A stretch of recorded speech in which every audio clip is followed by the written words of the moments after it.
Reflections came about because my students, who have always been my teachers, started asking some of the deeper questions.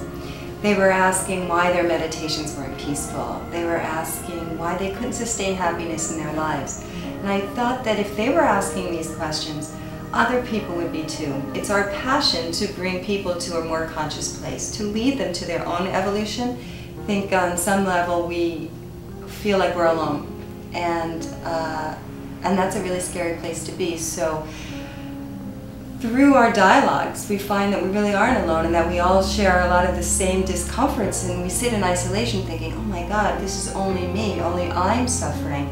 But when we find that other people are experiencing those same difficulties, we realize this is a life experience.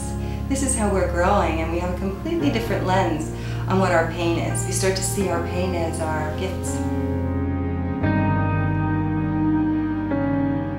We've gone out and found some of the most inspired healers, some of the most genuine people on the path. So for us, this is it's a labor of love. It's people that we've engaged with that have altered our life experience, and then we're bringing it forward to you. So it's not your regular day-to-day click and delete newsletter. It's really something that you want to go into and explore and get lots of information that might surprise you. Although I think yoga is an incredible science, I don't think it has to be our only way. It's up to each individual to find their particular path. So I can tell you many different things, and you can believe me, face value, and that's the idea of a guru in some way, that they tell you something and you're meant to go and follow that. For me, someone tells me something, and what I really think they want me to do is question that, to find out for myself, and then come back from my own experience, from my own journey, and say, yes, I believe that to be the truth, I know that to be the truth, or no, I'm sorry, I've had a different experience.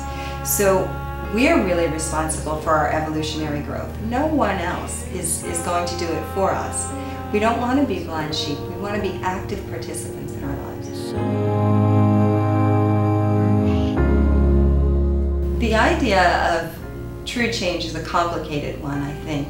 People are always looking to be happy.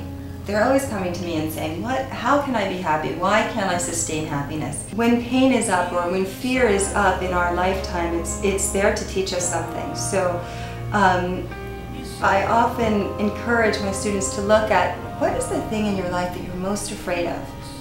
That's exactly the thing in your life that you're meant to conquer. So the thing that I say, oh, never me, I could never do that, I'm not ready for that, I'm not able to handle that, that's exactly the thing that we need to move forward to. That's going to actually bring us the growth and the peace that we're looking for.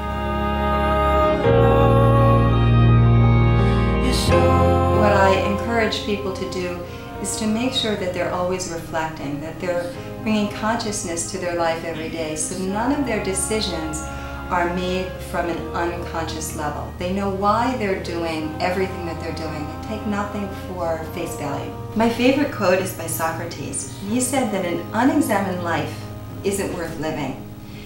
For me, an examined life is our vibrance, it's our essence. We feel like if people are living a conscious life, then that's good for me, that's good for you, that's good for the world.